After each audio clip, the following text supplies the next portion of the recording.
Hidup Rendra berubah drastis setelah menikahi Arini, seorang perempuan lembut yang mampu membuatnya merasa lengkap. Namun, kebahagiaan itu tidak berlangsung lama. Adik iparnya, Vira, pindah ke rumah mereka dengan alasan melanjutkan kuliah di kota yang sama. Kehadiran Vira yang manis tetapi penuh misteri perlahan mengubah dinamika keluarga kecil Rendra. Awalnya, Vira tampak seperti sosok adik ipar yang sopan dan perhatian. Namun, semakin lama sikapnya menjadi aneh. Ia sering hadir di saat-saat tidak terduga, memerhatikan Rendra dengan tatapan yang sulit ditebak, hingga membuatnya merasa gelisah. Di tengah itu semua, serangkaian kejadian ganjil mulai terjadi.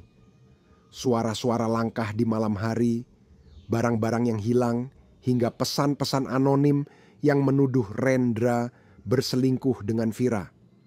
Saat mencoba mencari tahu apa yang sebenarnya terjadi, Rendra menemukan bahwa masa lalu Vira menyimpan rahasia gelap yang berhubungan dengan obsesi, manipulasi, dan tragedi yang telah lama terkubur.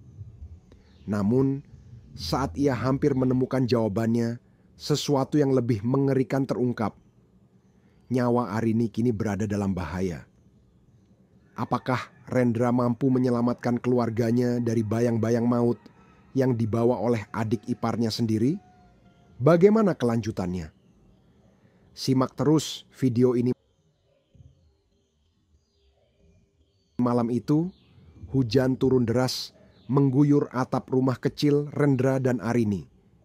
Di tengah gemuruh hujan, bel pintu berbunyi nyaring, membangunkan Rendra yang hampir terlelap di sofa ruang tamu. Ia melirik jam dinding, sudah pukul 11 malam. Siapa yang datang selarut ini? Arini keluar dari dapur dengan handuk kecil di tangannya. "Siapa, Mas?" tanyanya. Wajahnya penuh kekhawatiran.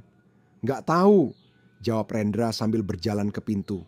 Ia membuka pintu dan mendapati seorang perempuan muda berdiri di depan rumah, basah kuyup.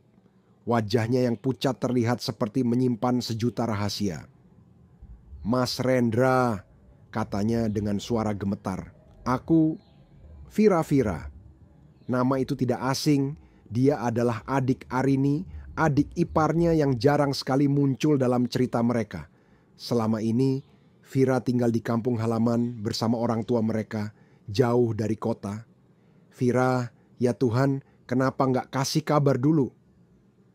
Arini langsung berlari menghampiri adiknya, menariknya masuk ke dalam rumah.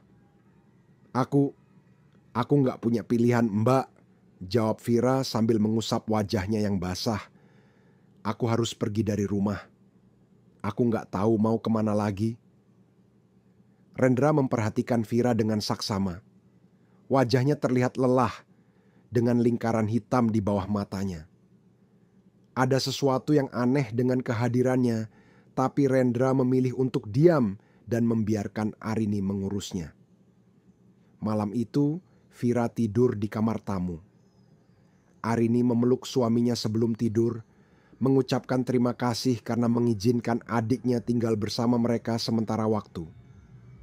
Namun, di dalam hati Rendra ada perasaan tak nyaman yang sulit ia jelaskan. Bagian 2. Awal dari keganjilan hari-hari pertama, Vira di rumah mereka berjalan normal. Ia membantu pekerjaan rumah, memasak, dan bahkan menjaga suasana rumah tetap ceria dengan candanya. Namun, ada saat-saat tertentu di mana Rendra merasa Vira terlalu memperhatikannya. Tatapan matanya terkadang terlalu lama tertuju pada dirinya, seperti seorang pengamat yang tengah mempelajari sesuatu dengan saksama.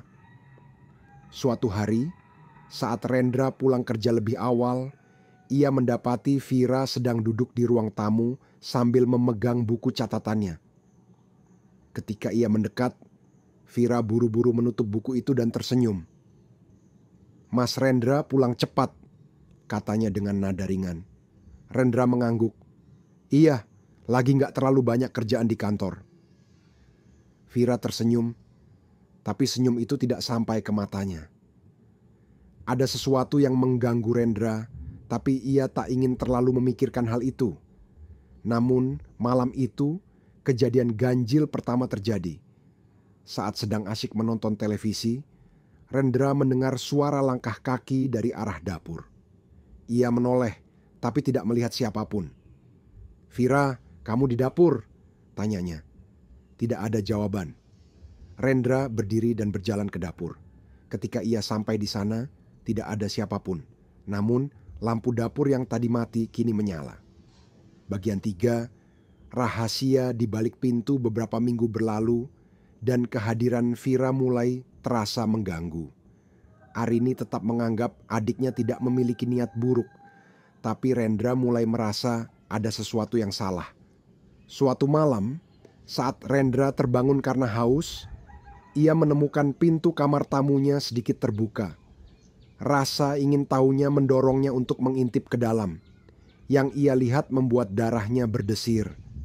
Vira duduk di lantai, memandang sebuah foto dirinya. Foto pernikahan Rendra dan Arini. Tapi yang membuatnya bingung adalah coretan di atas wajah Arini. Seperti seseorang yang ingin menghapus keberadaan istrinya dari gambar itu. "Mas Rendra," suara lembut itu membuat Rendra tersentak. Vira berdiri, memegang foto itu di tangannya. "Kenapa Mas di sini?" Rendra mencoba tetap tenang. "Aku cuma mau memastikan semuanya baik-baik saja."